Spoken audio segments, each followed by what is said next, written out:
State bank کی جانب سے شرح سود میں 2% کمی مایوس کن قرار دے دی گئی ہے۔ بول کر پروگرام بیوپار میں گفتگو کرتے ہوئے ماہر معاشیات نعیم قریشی نے کہا، مہنگائی کو سنگل ڈیجٹ میں لانے کا دعویٰ بے بنیاد ہے۔ یہ سچ ہوتا تو شرح سود 4 سے 5% کم ہوتی۔ انہوں نے اسٹیٹ بینک اقدام کو سیٹ بیک قرار دیا۔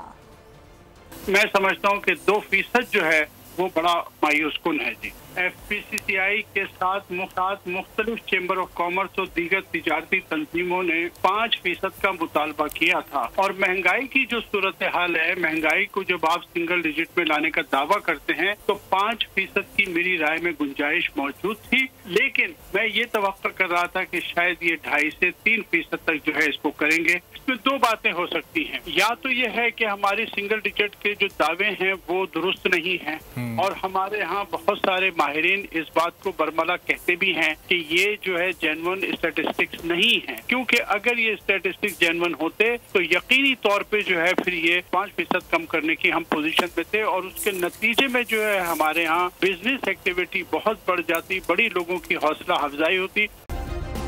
سبسکرائب کریں اور بیل دبائیں تاکہ کوئی خبر رہ نہ جائے۔